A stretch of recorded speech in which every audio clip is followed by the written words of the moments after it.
Welcome to the GSMC Fitness Podcast, the show that helps you sort through all of the trends, new and old, of the fitness world. We'll talk about yoga, running, Zumba, weightlifting, and everything in between. Whether you've got your fitness routine down to a science or you're just starting out and looking for direction, you'll find educational and entertaining information on the GSMC Fitness Podcast.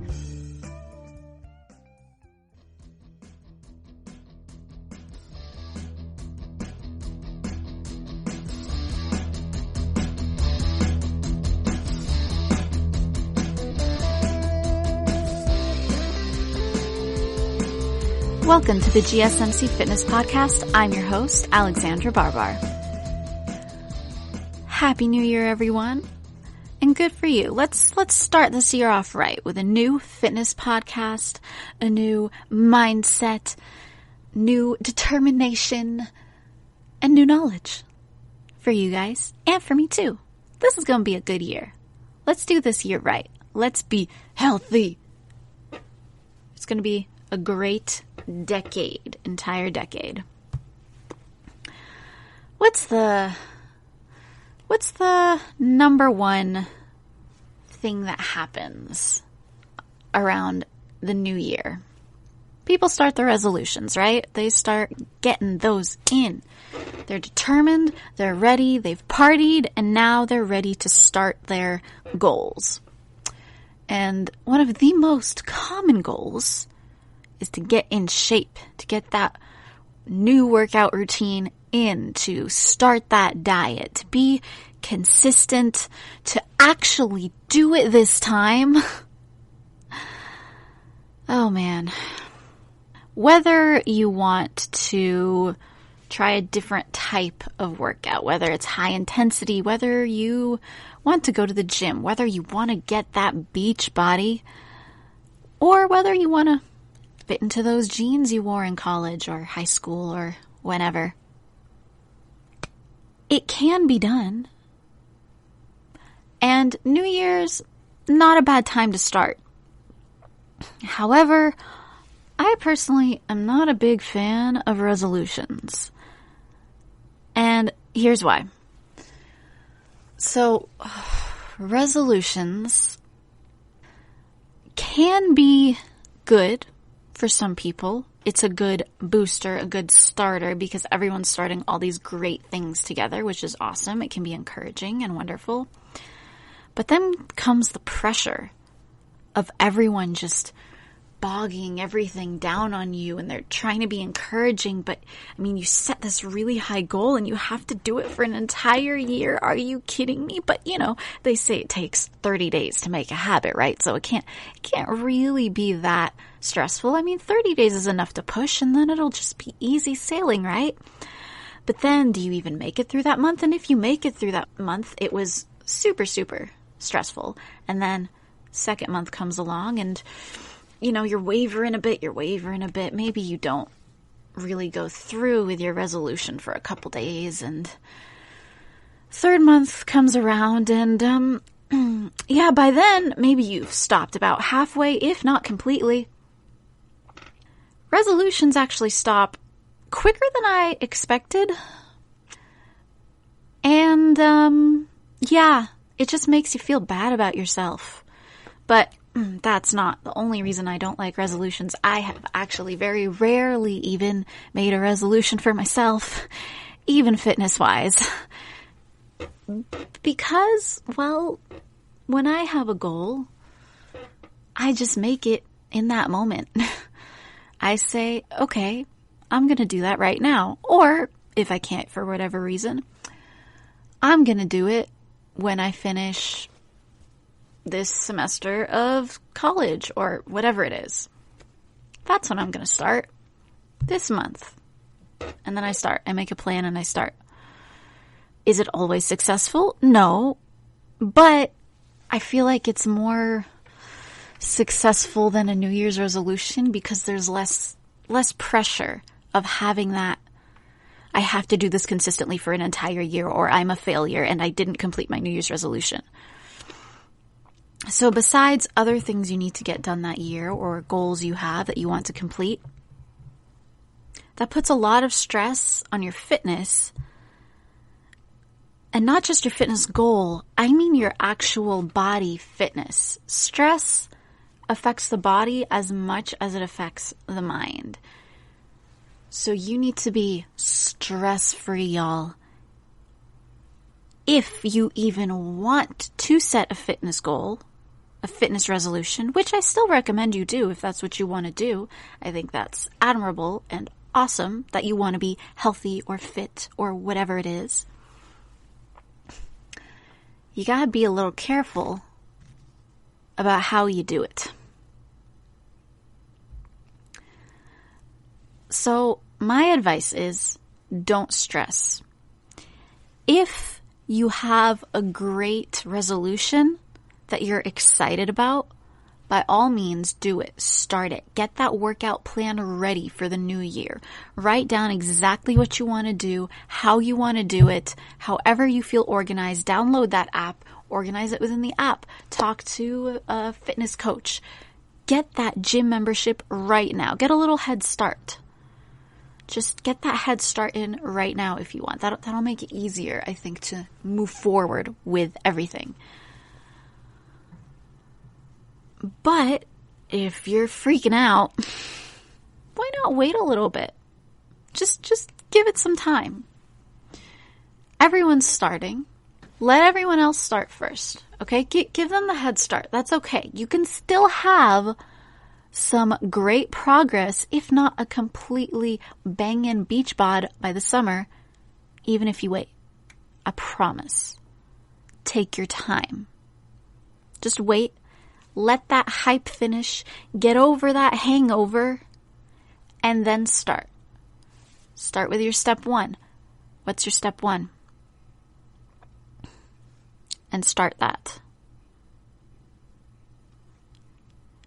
And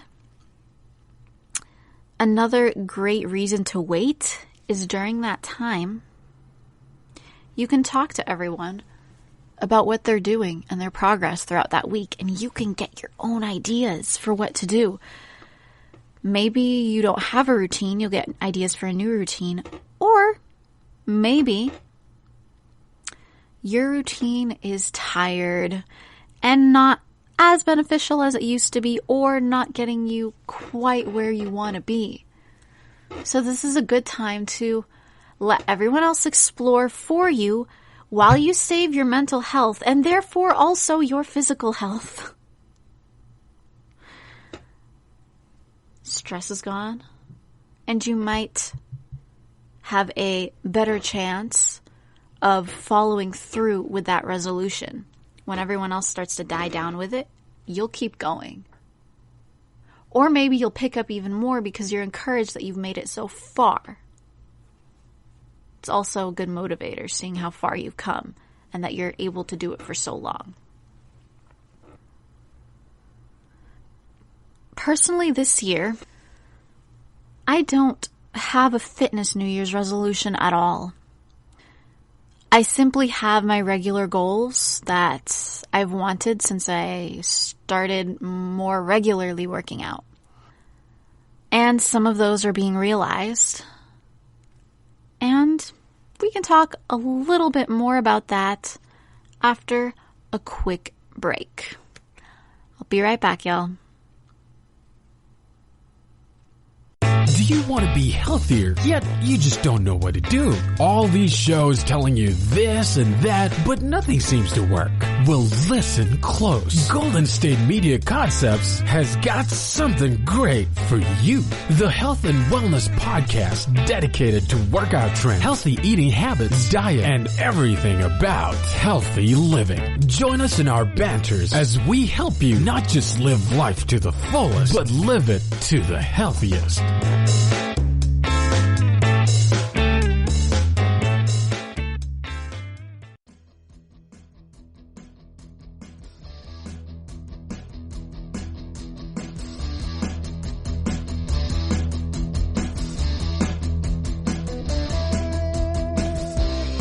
Welcome back to the GSMC Fitness Podcast.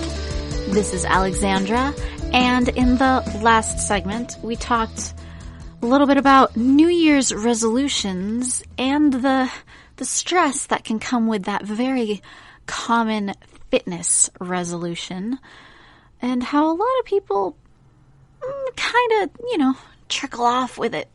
It can be a lot of pressure. So how do you plan a workout to fit you? How do you plan it so that you make a goal that's actually reachable and reasonable for you, so there's not so much pressure and you don't tire yourself out too soon? Well, you're not Kim Kardashian, and you don't need to pretend to be. Okay? She works out 5-6 days a week, and she does a lot. She has a trainer, and she does weight training, and she does high-intensity cardio. 5 to 6 days a week. That's a lot, y'all. And it's not like she's doing those daily 7-minute workout things. No, she spends time in the gym. I'm going to be honest, I don't know how long, but I'm going to guess at the very least a full hour, if not more than that. Training is tough, okay? Super regular, daily, intense, long training, especially if you're not used to that strict regimen, is a lot, and you're going to burn out. You cannot do that to yourself. You need to have a little control. It's okay to have ambitions, but don't over plan, okay? If you have a history of being able to handle it, okay, shoot for the stars, buddy. I'm all for it. But everyone else, okay, keep shooting for the stars, but break up your steps a little bit more to get there. You can do it. I do believe in you, but you got to break it down. You got to make it easier on you. So, what are your goals? What are your realistic goals that you want to reach? Well, let's start simple. Let's start with those 7-minute workouts. Those are great. Those 7-minute daily workouts. It doesn't sound like a lot, but I've looked into those and I've tried a few of them before. I can't work out for only 7 minutes. I don't like to do that regularly. However, if you don't have time, or you feel like it's difficult for you and daunting to make the time for a 30-minute hour workout, try the 7-minute ones. They are intense, so play around with different ones that you find, because they're still effective because of how intense they are. But they're great for starting out. They get you in the mode of working out, and they make it a habit and something that you think about, but it's not necessarily stressful, It's that little thing. Maybe wake up 10 minutes earlier in the morning. Just 10 minutes earlier. Get that little short workout in. You're good to go. You can shower and start your day. If you want to wait till evening, it's fine for that too. Get that 7-minute workout in. Take your shower, go to bed. Whatever time of day you need to get it done, you can get it done. Just be realistic. So if 7 minutes daily doesn't work for you, you can do it 3 days a week. Whatever works for your schedule. Just get it done. Get it in there. Get it in your schedule. Now, if you want to get into the habit right away of something longer, you're determined for that, okay, just don't make it every day. Unless, again, you think you can do it, you have a history of being able to do things like that, and it doesn't sound daunting. You're not scared of it, you're more encouraged. Go for it. Otherwise, half an hour to an hour, few days a week. Even 2 days a week if you want. Because the idea is even if you start small, you're not going to leave it there, right? When you work out, you got to intensify things as you go. Even for people that have been working out for years, they intensify things, they change up their routine, they do different things so they still feel the improvements and the consistency of their health stays the same and improves as well. Like it doesn't go down at all. That's what you want. So start simple, because even if you start simple, you're making progress and also making the harder things later easier without the burnout. If you start 2 days a week, great. Do that for 2 weeks. Then do it 3 days a week. Do that for another 2 weeks. Then 4 days a week. Do that for 3 weeks. If you want to add a 5th and 6th day, keep going. You got to start small. If you want to make that even longer of a process, do that too. I'm all for taking your time. Like, you're still going to see progress. It's not harmful. It's just harmful to do too much and tire yourself out, and then suddenly you're not working out at all. That's what I'm trying to prevent for you guys. And if you don't know where to start, I highly recommend taking a class first. Personally, I hate working out. I really, really do. But what I enjoy is learning things. I started taking a dance class a couple years ago, and I've wanted to do it for a long time, but wasn't ever able to because of lots of different reasons. But I was finally able to, and I fell in love. And I was at the healthiest I had ever been in my entire life. And not only that, I started bike riding, long distances too. I'd also learned how to ride a bike that year, and I got really into it. So I started biking a few times a week, not super consistent, but I still did it often enough because I really enjoyed it. And I went to dance classes really often. It started out 4 times a week, which I know that sounds like a lot, but I was really passionate about dance, and I still am really passionate about dance. So that helped because it's something I knew I would enjoy. And then I got so intensely into it, I went 5 times a week.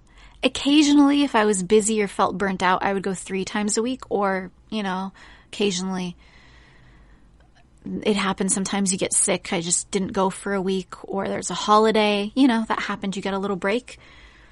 That's fine. That happens. Don't let that stress you out, but try something new. See something that you're interested in learning and check it out. That can be super helpful in motivating you to work out because you're still exercising your body in some way. And you can add in that extra strength training or cardio later if you want to. But if you're seeing the goals, if you're reaching the goals that you want without that, then you're good to go. You're learning a skill and getting the health that you need. I'm all for that. All right, we're going to take another short little break, and we'll be right back. Tired of searching the vast jungle of podcasts? Now listen close and hear this out. There's a podcast network that covers just about everything that you've been searching. Hey! The Golden State Media Concepts Podcast Network is here. Nothing less than a podcast bliss with endless hours of podcast coverage. From news, sports, music, fashion, cooking, entertainment, fantasy, football, and so much more. So stop lurking around and go straight out to the Golden State Media Concepts Podcast Network. Guaranteed to fill that podcast itch. Whatever it may be. Visit us at www.gsmcpodcast.com. Follow us on Facebook and Twitter, and download us on iTunes, SoundCloud, and Google Play.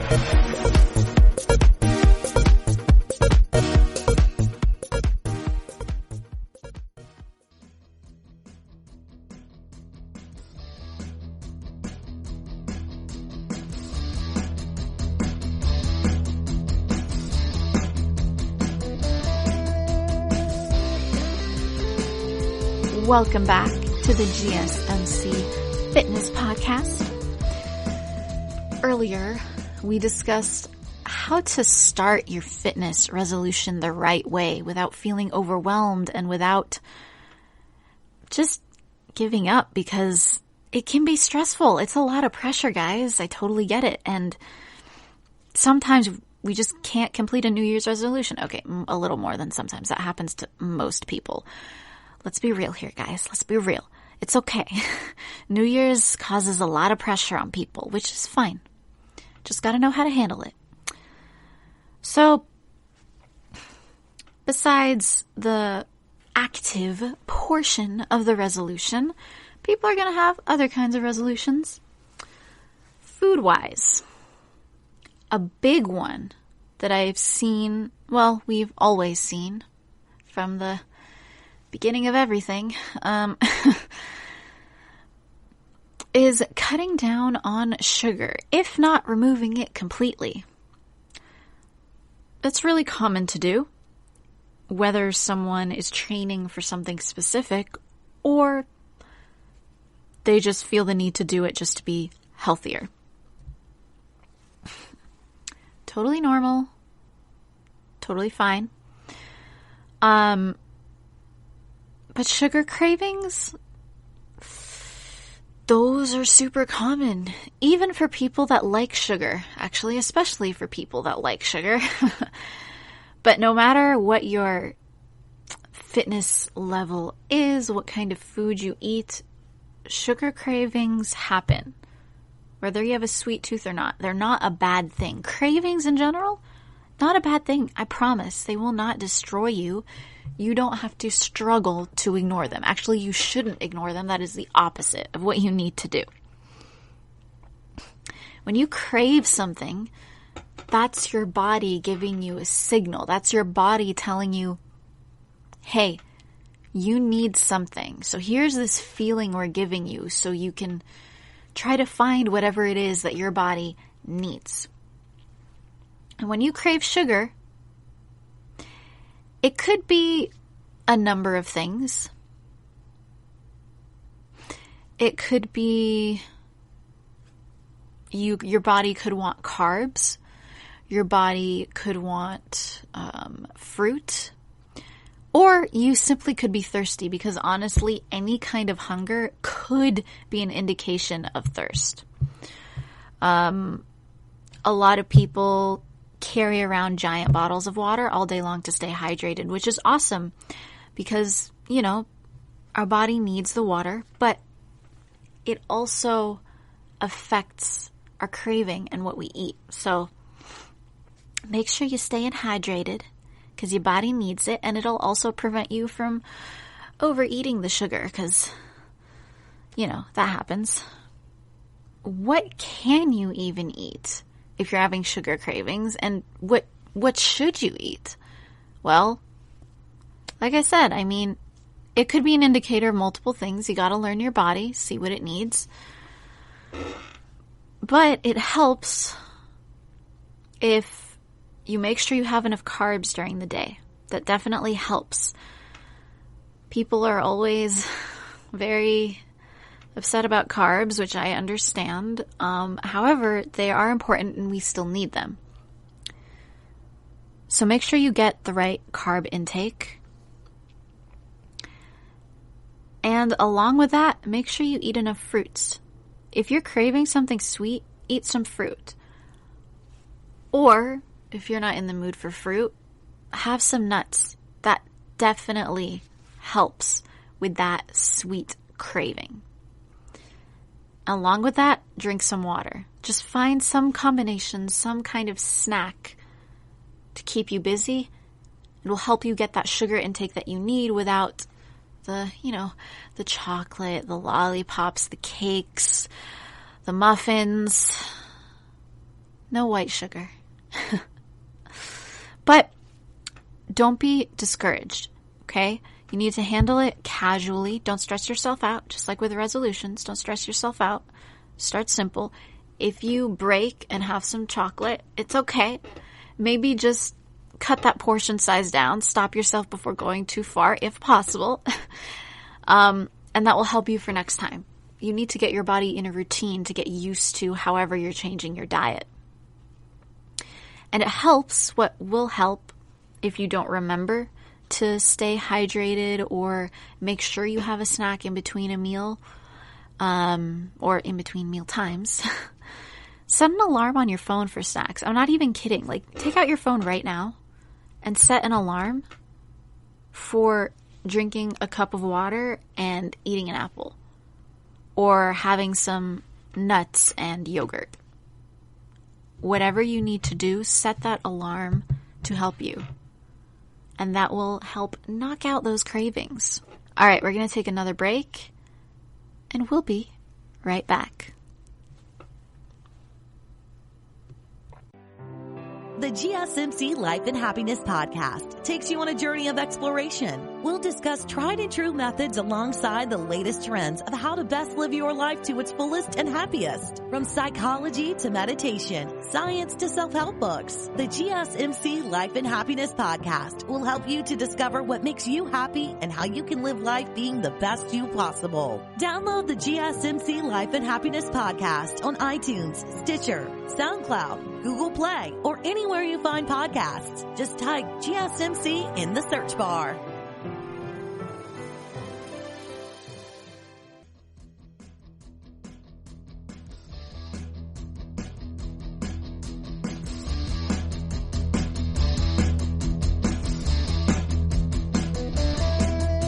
All right, welcome back, y'all. Earlier, we were talking about how to not give in to that sweet tooth with those sugar cravings when we're trying to cut down on sugar.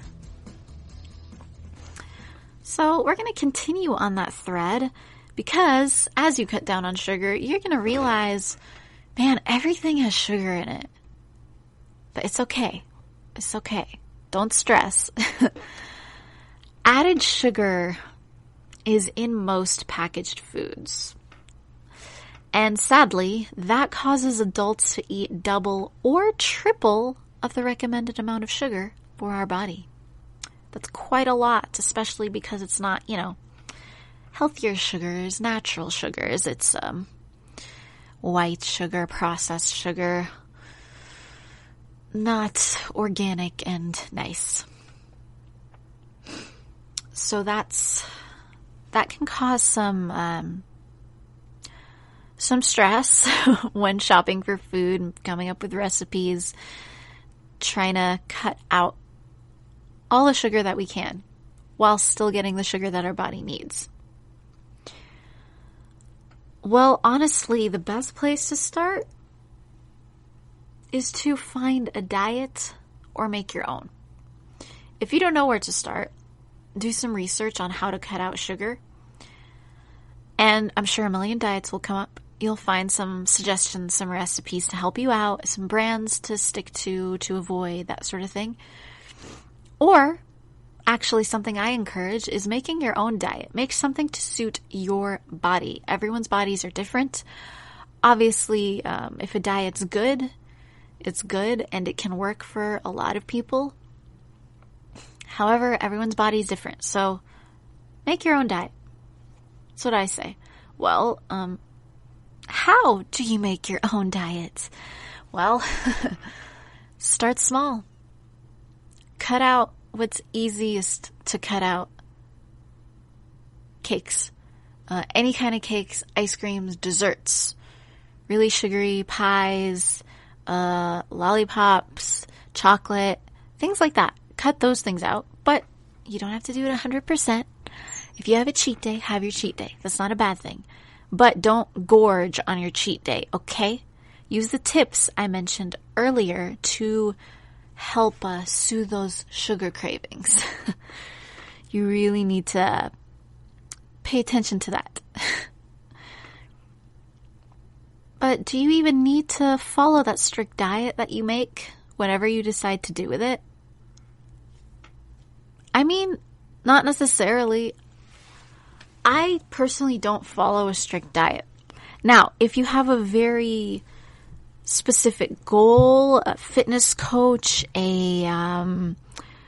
something you're working towards, like a photo shoot, or a physical fitness goal for a hike or a marathon or something like that, yes, I recommend you follow a strict diet. That will be super beneficial for you.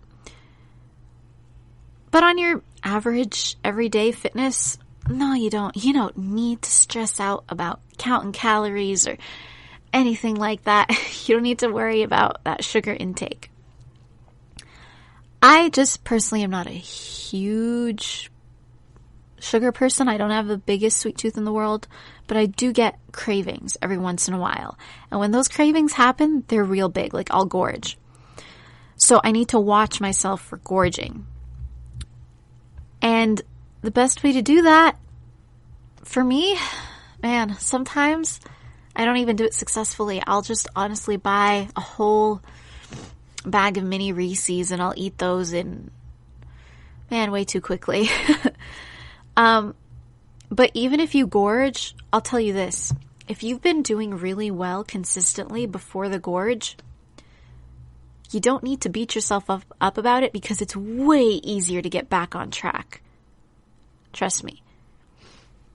Things will be much easier after the gorge if you've already been successful for a certain amount of time beforehand. If you've seen progress, it will not destroy everything. As long as you can get yourself back on track, get those greens in, drink enough water, do everything you can, you will be fine, I promise. And I'm sorry if my voice sounds a little strange right now. I have a mild cold and my nose suddenly just got stuffy. Great for podcasting, isn't it? Anyway, so how I usually eat, I eat Mediterranean food because I'm first generation American, so I'm used to that. And Mediterranean food is known for being pretty healthy. It's light on meats in general, just naturally. And our sweets are different. They include lots of nuts, which is great. And obviously they have the unhealthy sugars in there, but they're cut into very small portions. It's not like a giant chunk of cake, so I'm just used to eating that way. So if you're interested, look into a Mediterranean diet. That might be a good starting place for some of you.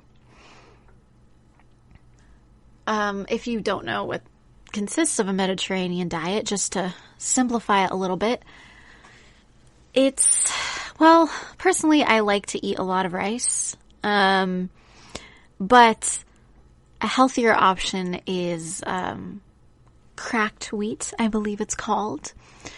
Those are the original recipes, use cracked wheat, but I like my white rice. And I'm pretty healthy, guys. I'm getting toned.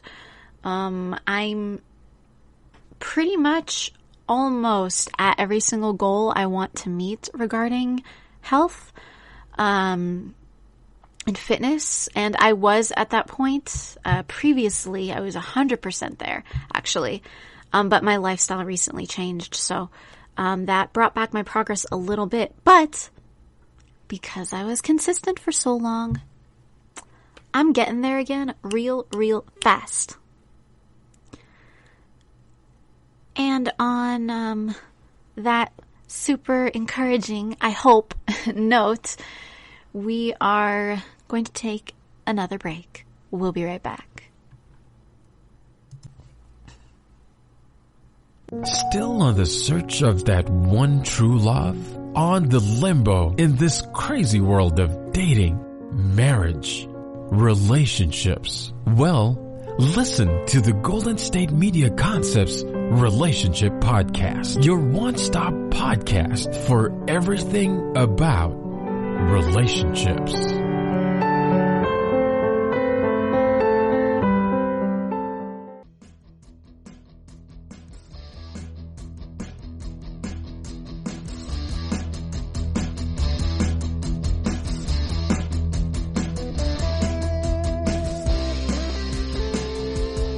Welcome back to the GSMC Fitness Podcast.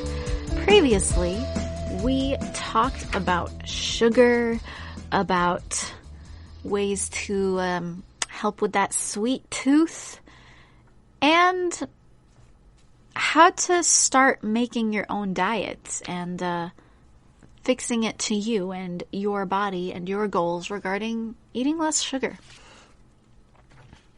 Now we're going to focus a little bit on some important things you need to know if you're trying to get back into working out, or, you're changing up your fitness goals for the new year, the new decade. You want to look poppin', which is awesome. You want to be hardcore and start your intense new workout routine. You want to use that gym membership to the fullest potential. And I encourage all of that. But what I don't encourage is putting extra unnecessary stress on your muscles and getting unnecessarily dizzy and just, causing your body some extra stress it really doesn't need. What I mean is, we're going to talk about why warm-ups and cool-downs are very important, and you need to account for them in your routines. You need to make the time for them. They don't take that long, I promise, but they're super important. See, warm-ups and cool-downs reduce the stress on the heart. And not just the heart, just in general, the muscles. Muscles are working and they need that time to get warmed up and also relax. So what exactly is a warm-up and a cool-down? Well, with a warm-up, it does physically heat up the body, and it also relaxes the muscles a little bit. So you're not doing something suddenly to damage them, right? You're not doing something sudden and intense that they're not expecting and that they're not used to. Because otherwise, you'll injure yourself. And cool down is the same thing, but the opposite. You don't want to be doing something very intensely and then you suddenly stop. That can be very, very jarring for the body. It's similar. Obviously, it's not the same thing, but it's what came to my mind. If you're in a car crash, even if it's mild, it's still an unexpected jolt. Whether physical or psychological or a little bit of both, it's a sudden jolt that makes your body produce toxic chemicals for your body because you're freaking out. So this is a similar idea, that suddenness, the unhealthiness of that sudden action that you need to take into account. So how do you warm up and how do you cool down? Warm-ups are simple. I say warm-ups and cool-downs, give yourself 5 minutes. If you're doing a workout that's shorter, I still say 5 minutes because shorter workouts are usually more intense anyway. So you need to be warmed up enough for that intensity. So take 5 minutes and do something not so extreme, but to still get you moving. If you're going to start jogging or running, start at a quick walking pace and then move into a light jog, okay? Get yourself moving to that faster, more intense point slowly. If you're doing strength training, working out at home or in the gym with equipment, you still need that warm-up, okay? Start out slow with less weight, less counting time, whatever it is that you're doing, just do that, but less. Even if you know you can lift or do whatever it is you need to do, you still need to do it slower and less intensely at first. Cool down is the same thing. Do the exact same thing. After you're done, you slow down before bringing it to a stop. And when you're running, you still got to keep it to that 5 minutes. I promise it's important. come to a slow jog, then come to a fast-paced walk, and then you can relax into a regular walk. Okay? It's really important. The stretching count? No. I'm going to say no. I think it's helpful, and I think you can count stretching as a 1 minute part of the warm-up, let's say. But stretching is stretching, and it's not intense movement, and working out still brings you to those sudden movements. So you still need to be a little bit careful after you start, after simply stretching. But if your stretching is in combination with, I don't know, a light little jog, a few slow jumping jacks, something like that, that's great. Do stretching and a few things like that. Perfect warm-up right there. The reason I'm putting such emphasis on this is because my experience with I've had some not great experiences with cooling down, or not cooling down, I should say. So I've always warmed up because whatever I've done has required one. Just whenever you take a class, they're going to warm up with you at least a little bit. At least they should. If they're not, that's not great. They really should. And also, I just like to stretch. So on my own, I take way more time to stretch than most people do, probably before a workout. But with cooling down, I didn't realize the importance of that. And if you listen to the earlier segment, I talked about taking a dance class. And at the end of the dance class, the dance class was set up. The first half was the technique segment, okay? We worked on individual moves or move combinations, and perfected technique as well as endurance, as well as strength, honestly. Then the second half was the choreography. Now, if it's the beginning of a song, choreography might not necessarily be that intense. It depends on the piece. But sometimes it could be quicker, and especially if it was the full routine and it was very fast-paced, it was pretty intense, and it really, really, really would get your heart pumping, especially by the end of that second half, because it was like 45 minutes of constant choreography, a fast-paced dance, trying to memorize the moves, make sure you do them correctly. Your mind is on go, go, go, and so is your body, and it's just constant quick movements, okay? And technique and focus. So really gets the heart pumping, and it's fun and it's amazing. But then the class would end suddenly, and class would be over. And it was really bad, guys. Okay, a few things happened to my body. My heart rate, after it slowed down for a second, it would speed up suddenly, like it had trouble slowing down. My body would overheat all of a sudden. Even though you're warm when you work out, you get hot, but I mean like an uncomfortable, sudden, like you're having a panic attack heat. I wasn't panicking. That's not the feeling I felt, but my body would overheat in a similar way. Like it was like a head rush and a whole body flush. It was very uncomfortable. And I got dizzy.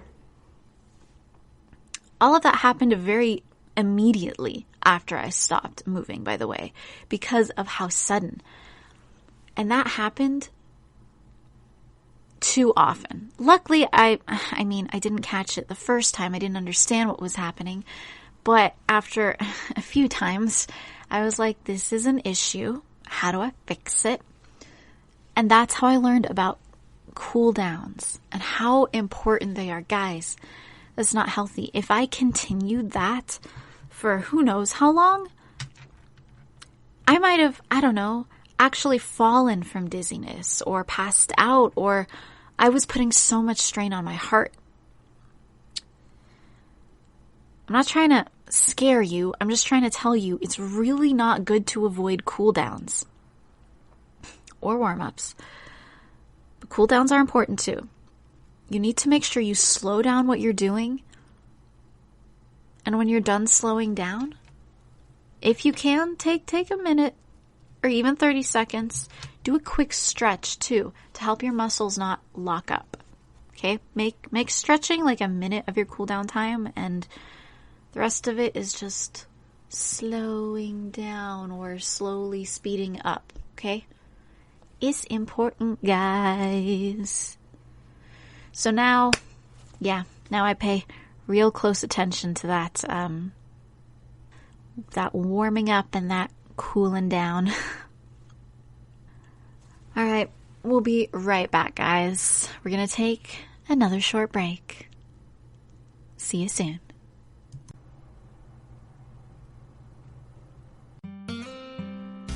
Pets bring such joy to our lives, and the GSMC Pets podcast is here to share in that joy. We'll tell stories of pets finding their forever homes, acting in unexpected ways, being helpful, or just being silly. Whether you love dogs, cats, llamas, reptiles, fish, or you've never met an animal you didn't like, the GSMC Pets podcast is for you.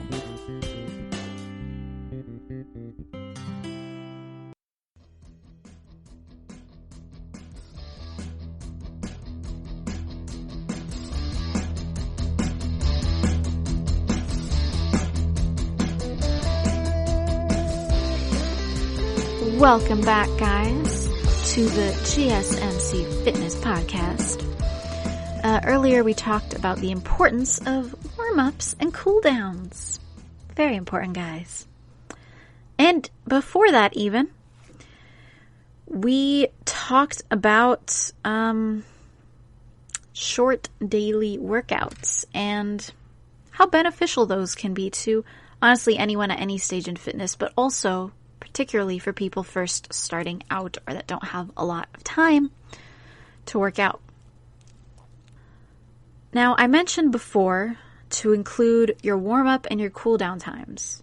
Okay, so this is particularly important to pay attention to even for your short daily workouts. I don't care if you're only working out for 7 minutes. You've got to warm up and you've got to cool down. Okay, those workouts are intense, and I don't want you to get a more than just a dizzy spell like I did. So pay attention to that. And again, I'm going to reiterate, intensify as you go. So if you feel like it's too easy, either intensify within that specific workout or just extend the length, whatever you want to do. However, if you want to keep them short, not a problem. You can intensify the workout within that time span, okay? Don't stress about it getting easy and then you not making any more progress, or you not making a ton of progress and you simply want to change things up.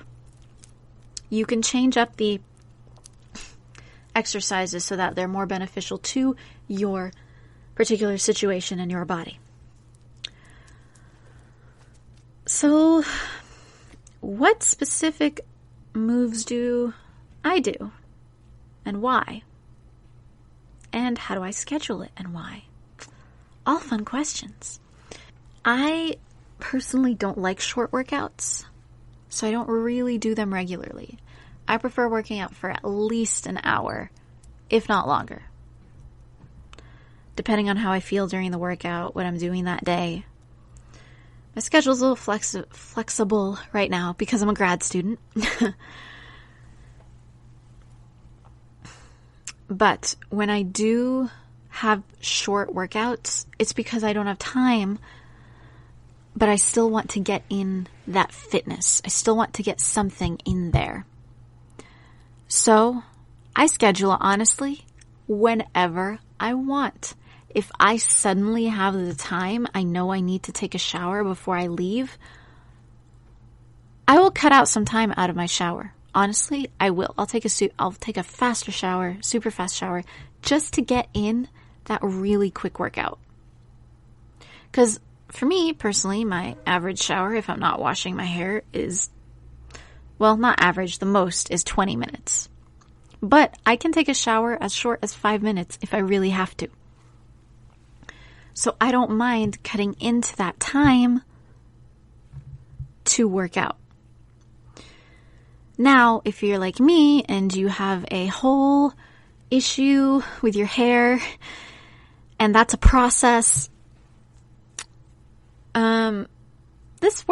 these short workouts are actually perfect for that, because you can get in that short workout before that, hour of hair care that needs to happen because your hair is complicated. So don't worry too much about scheduling. Just get it in where you can. If it's shorter, it should be easier. You can make it work. It's okay. I promise you'll find a place for it. Now, what specific moves do I do and why? You guys will probably end up doing something different, is my guess. Because usually with the daily 7-minute workout, that's usually the reason people use it, for that daily workout. They want something that works out everything.